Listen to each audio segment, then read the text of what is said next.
Okay, I don't know what to expect when you get something. I don't know see what I'm. Well, the only place here is to get a real time and get a message. It's good. I'm not something saying. Okay. That's the stupid. I guess we'll find out later. It doesn't matter. Go to George and get the game. Okay, nobody should be here from me right now to go to the station. Whatever you say, Joe. And how you got down to the one who comes out and got it. I tell you, we're off the top of the city, but of course, you want to know that. George, you're not apologize after that one point. You can go for the attributes since you don't have that money. It's fine. Why don't you get a high number? Oh, yeah, that's definitely a high number. Let me show you how go with George does it. I guess we'll see about that. Well, how's that go? What do you expect? Nobody's going to expect you if you just talk it out to do some results. Yeah, whatever. And of course, I get the lowest possible number. That's how the feeling you can try. All right, stop this for the pocket. Watch this. Yeah, this is exactly what I have. I'm getting the same as this. I want to get the second place prize after getting a high. Kind of sounds like maybe that's something serious. That's the truth. Don't talk down on it. You don't have any good in it. It's not like you have a reason to I'm about to. You're going to be my place. It's in my set. But hey, I'm over it. It doesn't sound like you're over it. All I just want to wait and guys. Especially guys in the eye. For real. All right, just watch me then. Let's talk about that. Well, how's that? Shot a job. I told you guys that I would get it. I'm officially a witch. It's no surprise if you're a witch. For real. Don't we guys get it? Well, at least you'll land on an action stick. Let's see what you get. Well, because I am goaded, George. This decision is easy. I will camp under the stars, just like that. I have the happiness round. I'm going to win this game, boys. I still can't believe that you're saying this much when it's literally your first game. It's fine for us, but focus on the show. Let's see what I can do here. So nobody's going to take the non-college path, huh? To be honest, Donald, I don't think I've ever seen anyone win by elections. That's what I'm talking about. Your first spin is literally giving me 50,000. I told you that I am goaded and that I will win this game. And you said this game was rigged? What do you have to say about that now, George? I deserve it. Oh, really? I got to get out of the last game, so it's only fair that I get this $50,000 bonus. All right, I'm done with your doing I highly doubt you're going to get anything good. Well, I guess 90,000 isn't too bad, Joe. Yeah, I guess not. Let me continue my cooking. Yeah, it's not 120,000. Hold that L, Joe. I'm getting really sick and tired of your toxicity, George. You better stop. It's fine, Donald. Just let him be. Let's see if you get here, Joe. Well, it seems like I have an option here. I didn't have enough money to finish the upgrade. You didn't have enough money because you're not goaded like me. Seriously, George. Joe wants free money.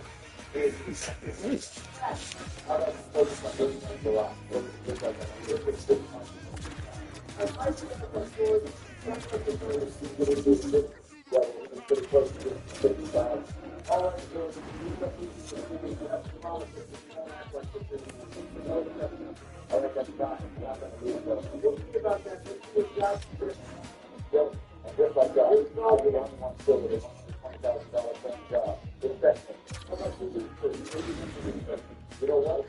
I don't mind getting 50,000 as long as I'm not giving it to George. Yeah, that's because we three are cleaning up again. Ain't no way to tell I'm doing the latest tag out. I need to secure my wealth challenge for free collecting attributes. That's because we've been scared of competition. All right, don't respond to this line. Let's see what's going on. So that's the question, John. Let's see what's going on. It's hard for us to make our patients stumble. Let's do this. Here it is, Rock. Your statement. John, we're going to answer it. How's that, you guys do? It's not a good very much time. Yeah, how about that? Well, just right now, let's you landed on taxes. That's what we all have to do. George, how much Donald landed on taxes. Let's see him closing to the finish of the show. Okay, stop the time, Joe. It's not problem to fix my lead in the acting department by getting married. Stop me with everything, boys. You have to talk about family. Trust your family. Because this is so effective. It's part of the I was the first one to speak on that. That's the other thing of life. Well, you play the games and go to the family. I got it. And thank God you don't have to pay 20,000 to get started yet. That's because you guys don't care for family. Family this, family that.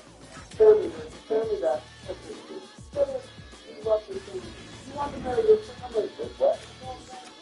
All that stuff.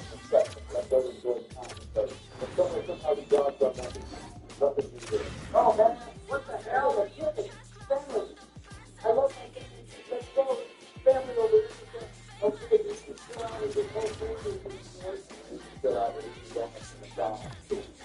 But nobody's telling me that, huh? It's not telling me to chill. You're being so messed up right now. I swear you do this. We will never let you do the end of it. Okay, but I won't. Hurry up, Joe. Can't you like put it in the chair? That is exactly what I want to see to hurry up. Don't responsible.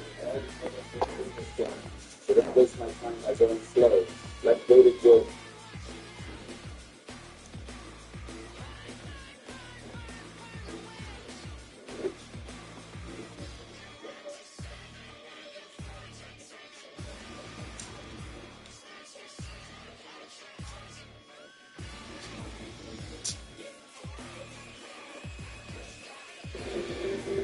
They say dress for the job you want.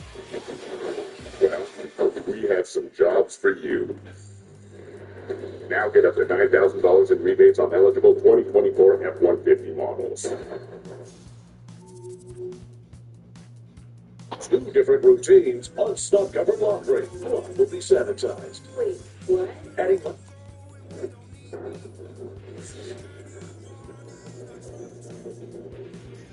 On back-to-back nights after a victory against the Calgary Flames, the Detroit Red Wings have spoiled the Vancouver homecoming and debut of 4 new faces. 4 new faces? I gotta count it up, I think so, right? 3 new faces, and another one to consider in the game. Detroit has just pulled off a comeback victory. Can you even call it a comeback victory? I don't know. The Canucks were up 1-0. But Detroit ultimately beats Vancouver 3-2 in overtime on this early 5 p.m. PST start in Stan City. And this game was notable for Canucks fans because of the debuts of 3 guys. You had Philip Hill making his debut at center. You had Marcus Patterson on defense, and in the bottom 6 you had Drew O'Connor. A bunch of new guys from Pittsburgh, another new guy from New York.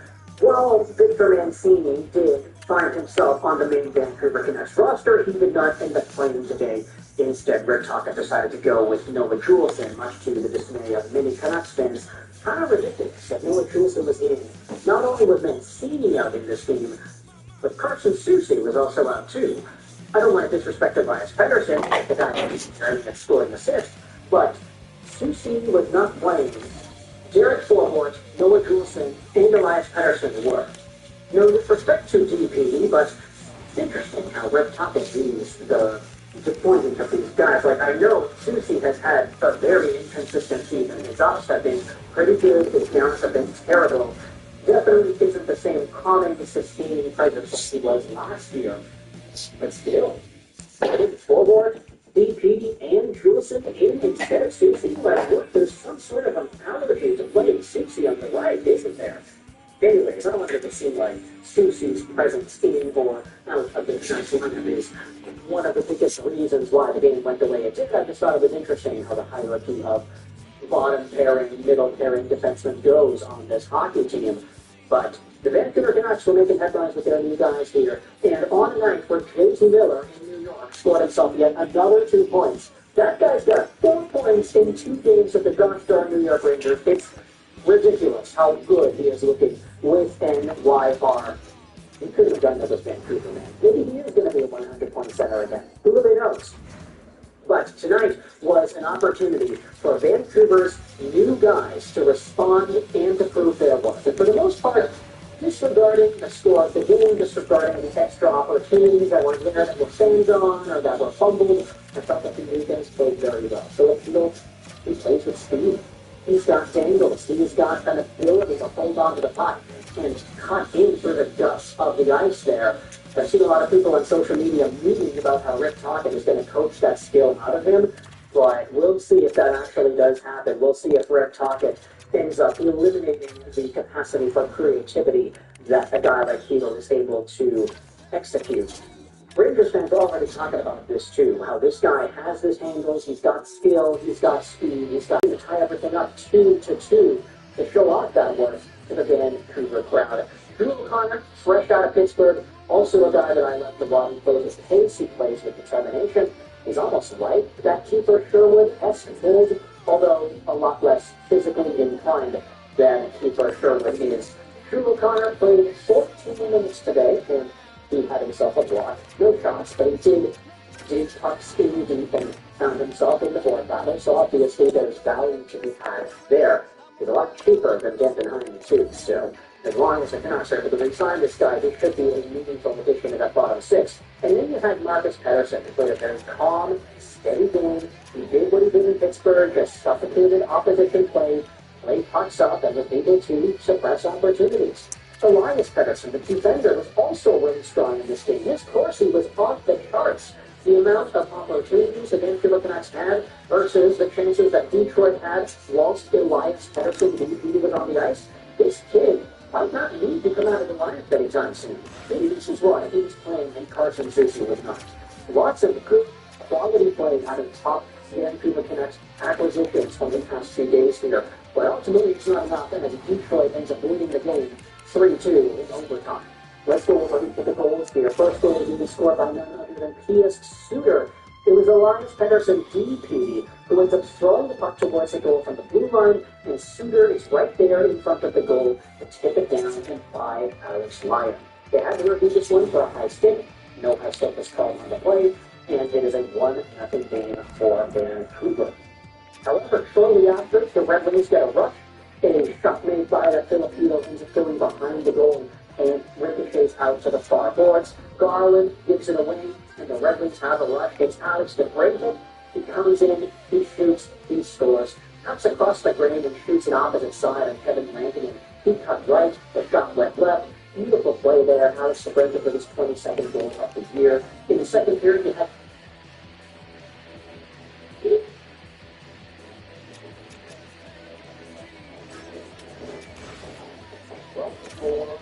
with the front flank. Public ball. This is the call. You know the hardest track and technology. That's the line. It's sure to join us at the Vancouver International Auto Show.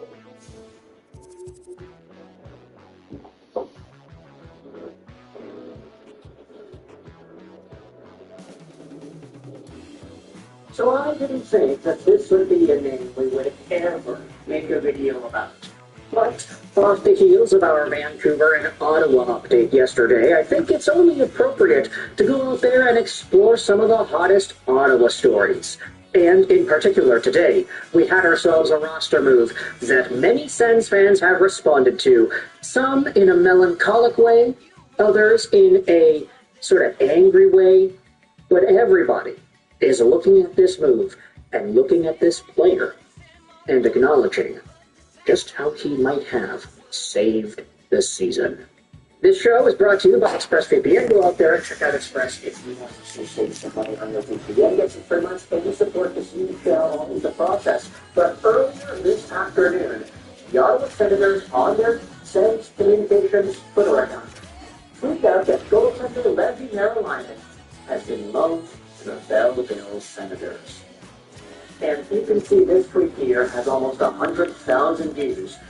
And it should really have 100,000 views, right? It's a goalie, fourth-string guy who got sent down to the AHL. Why is this a big deal? Why is everybody talking about this? Well, it's because if you've been paying attention to the story of Merrilainen and you've been paying attention to the Ottawa Senators' goaltending situation, it's really difficult to ignore what this guy has done.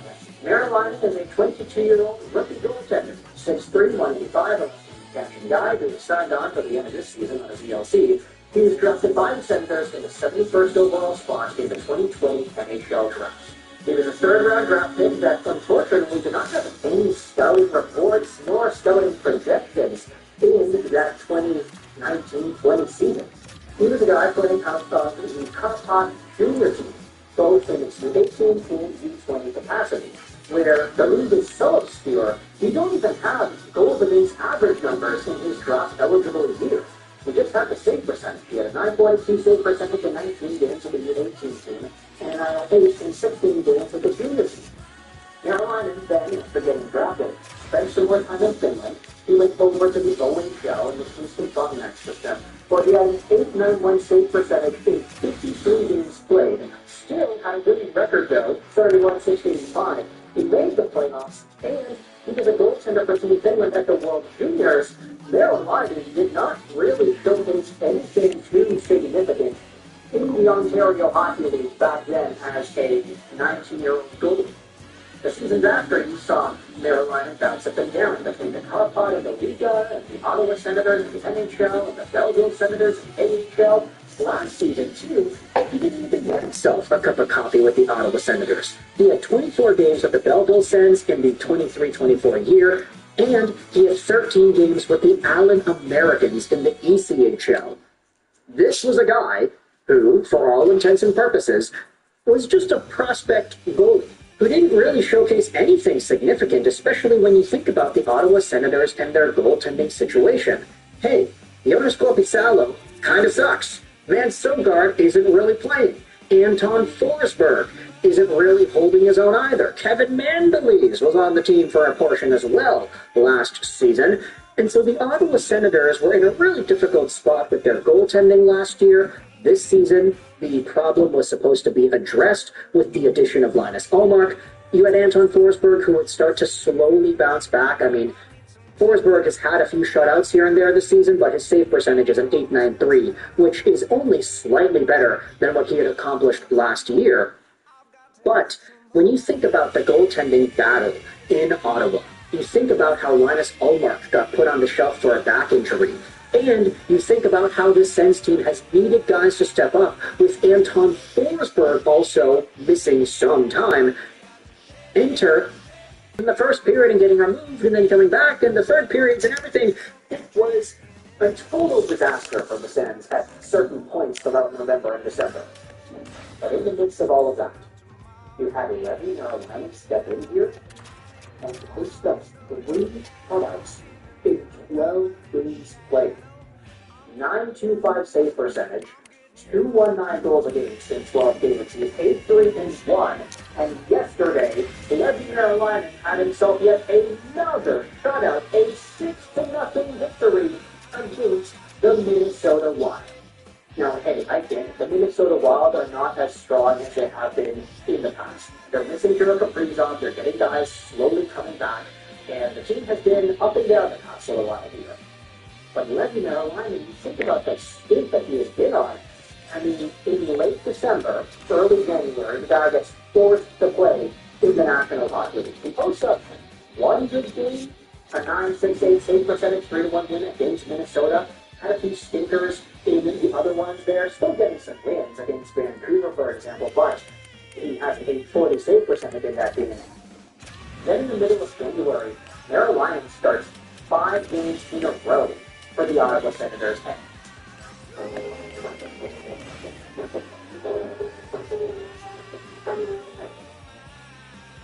And he posts shutouts against the Pittsburgh Penguins and the New York Islanders. In between that, okay, a 9-6-2, 1-0 loss to the Washington Capitals. He's got a 9-2-3, 3-2 win against Dallas. And unfortunately, he kind of drops it out a little bit against the Bruins and the New York Rangers. You don't like to see the guy give up 5 goals against in a game, but he did that in back-to-back games. And then you see yourself the rest of the stick over here, a 9.71 save percentage, 3-1 win against Utah, and then the 16-save, 6-0 shutout against Minnesota. This dude, in 12 games played with the Sens, was good enough to give this team 17 points. That was way over 500. The guy helps the Sens get more wins than losses. And now that Linus Ullmark is fully back, you have Anton Forsberg and Ullmark ready to take on the Priest as the 1-2 one more time. Carolina served his duty. He played extraordinarily well in the NHL. And now he's getting sent down. And here's the thing. There are some people in the replies of the Sens communications tweet asking, like, how do you not play Forsberg and keep Carolina? The guy's 10 times better than Forsberg and is well-deserving. Unreal. And realistically, I think it's more so about security. If you waive Anton Forsberg, they will probably lose him out for nothing. If the Sens are in a spot that they really want to keep Anton Forsberg, then okay, don't send him down on waivers. Straight up, let's keep him on the team. Sure, you can say that Merrill is better, but Merrill is also 22 years old, and he's only got 14 games of NHL experience. It is not an NHL bona fide backup just yet. And I say just yet because, I mean, if there is another stint where, let's say, a goalie gets injured, which, of course, because of how vulnerable Ottawa has been in that department this season, you definitely want to think about, because that position has been so up and down with names coming in and out of the lineup, you don't really want to lose out on anybody for free, nor do you want to put anybody in a spot where they're forced to play more than they really should be able to. I mean, Carolina was awesome in the games that he played, but there was a stint in January where he played a back-to-back, and he played the extra 3 games after that. That is not ideal for a goaltender, let alone a goalie who's only 22 years old making his debut in National Hockey League. I mean, yeah, the backup in Ottawa during that stint was Matt Sogard, Zach Phoenix. You don't want these guys to play very much. So ultimately, letting their line with the way he has been able to string together results, string together points for this Ottawa Senators team, a lot of these games, and the wins especially, have put them in a better spot of making the Stanley Cup playoffs than anybody could have predicted. Right now, the Senators have an 81.1% chance of making the playoffs via MoneyPuck.com.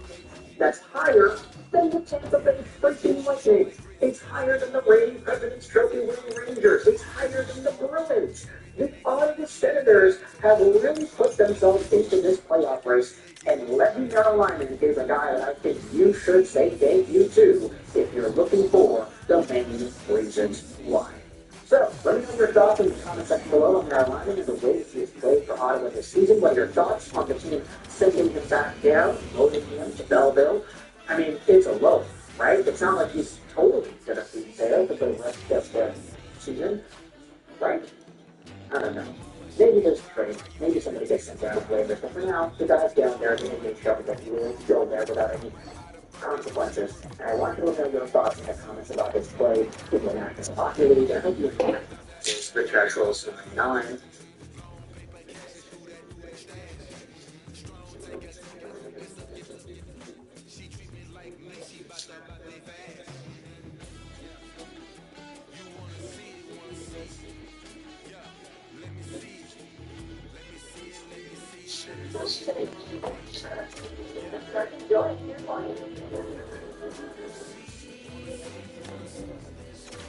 Something with precious dudes? Yeah, right. Instead, still stopping with Thrive.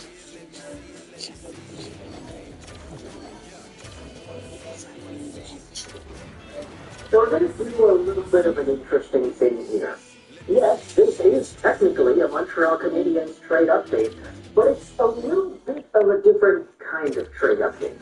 You see, we do have the regular, okay, this is what the Canadiens are trying to do update, but we also have another update about a trade that had already gone down, which is interesting. And the Montreal Canadiens do play in about an hour from now, so things are going to be kind of tight against the schedule. This show, though, is brought to you by SpreadVPN. You go out there and check out the first link in the description to get some free months on your VPN, save some money, and to help out the channel in the process. Montreal talk is weird, because I feel like for the past few days, a lot of engagement for Montreal topics has been down. And that's not just because, the videos that we are making here are getting fewer views than they've had before.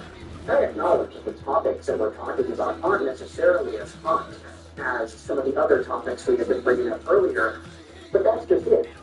Earlier in the season, the topics were hotter because in the past few days here, the Montreal Canadiens have been so bad. And it's almost like that Toronto game ruined this team and all the momentum they've been able to accrue. We've seen the Habs go through slumps in the past, especially in this Martin and St. Louis era, but man, has this been a bad slump. And now they're playing off against the Anaheim Ducks. We'll see what happens. I need my guys to pop off. Please, Patty Lining. Please, Alexander Carrier, do something. Fantasy hockey's been really tight this week too, and it's because a lot of these guys have started to suck and not really do too much. I'm sorry, Patty Lining, we need more out of you. But anyways, the Montreal Canadiens have been in a pretty tough spot the past few days here, and it's resulted in less engagement and less inspiring topics. Sure, everybody can talk about how heartwarming it is that Canadians get their handfuls of mark on Greg Fleury. It's not fun to see after the team loses 4-0. I mean, when it comes to the progression of this Montreal Canadiens team, I feel like the past few weeks have been a step backward ever since that Toronto game. So, obviously, we are hoping for things to change with this organization, for things to get better, and I'm talking about, let's say, the past few days here. So, Montreal hockey has been taking a bit of a step back in terms of its on-ice quality, but we will still hope that there are more positive things to come out of here. And heading into today's game against Anaheim, that certainly is something on our radar. So let's get into our trade update here. I got two things I wanted to talk about. Firstly, it was a tweet made by the Fourth Period Twitter account. Because what they did was they posted a video clip on January 31st as to what Montreal is looking for on the trade market. I'll link the description to this page and the video on this edition of the latest presented by CCM Hockey. We dive into last night's Flames and Flyers trade, Kate Patterson managing Tampa Bay Clark and what the Kings are trying to have, and what the Montreal Canadiens are looking. The video is linked in the description, but we're going to keep it notice says that Montreal is looking to add yet another player like they have done in the past in a younger age range. According to the insider from the Fourth Period, the Montreal Canadiens are looking to acquire another young solid forward like they did with the Riley Dock and Newhook trades. Hughes wants to add this type of player in terms of age and potential to his roster and is looking to make this kind of addition. This article that we're looking at is also going to be linked in the description too. It's from NetFanatics.com. You know me, love them. They transcribe a lot of the video interviews that we end up looking at here on this channel, so shout out to them. But independent does acknowledge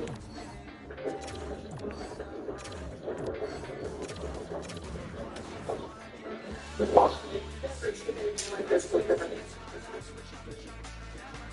Montreal Canadiens trade plans are not really all too different compared to what we had seen in the past.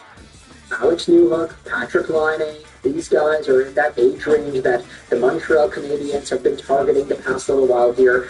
And while I do respect the commitment to the bit here from Kent Hughes, I will also acknowledge that even though these guys are young, even though these guys do have potential, I don't want to doubt the long-term projectability of a Laine or a Doc or a Newhook. The fact is, the Laines, the Docs, and the Newhooks have been some of the more, do I want to say inconsistent guys on the team this season especially? Like, obviously, we don't want to get too harsh on guys that are developing and they're getting better, but, like, can you really say that Patrick Laine has been getting better in the past few games? I don't know. The guy has been really stagnant. Kirby Doc has been in a really difficult situation, too, in his development. It's been so fickle. And Alex Newhook, even more so. He's a Stanley Cup champion, sure, but we are not seeing a lot out of Alex Newhook in this season's worth of play. So while it is fair for Kent Hughes to go out there and target this specific kind of a player, I do kind of wonder if it's the right move. It might just be impatient by acknowledging or bringing up how disappointed I've been with some of these guys as of late. Is that a bad thing? Is that like, okay, you're expecting too much out of these trade targets later on? Like, what? I get it, they're not going to get perfect play out of guys that are in the 23 to 25-year-old age range, but like, something's got to give here. There is certain kinds of play that you would expect out of these players in this range. I'm just not sure if the Canadiens are getting much of that. And ultimately, I will say that the Canadiens are in such a bad slump right now, too, that it's difficult to really fault anybody at this point. But I do wonder if my concern here is valid. If any other Canadian fan is feeling the heat as well with these younger guys that the Montreal Canadiens have been acquiring, is this the right move at this time? I'm not really too sure. So you can let me know your thoughts in the comment section below. How do you feel about this entire conversation? This isn't the only trade update that I want to dive into. Oh yeah, the Montreal Canadiens are looking for young guys. That's like an update. But I also want to dive into yet another update about a completed trade that Ken Hughes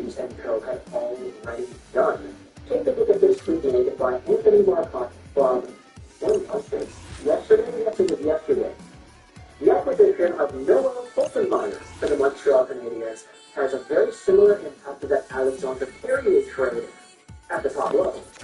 Openmeyer has become a very important piece of the Rockets' top four defense, but in his pass-oriented role. Quite the acquisition for the Montreal Canadiens and Champions.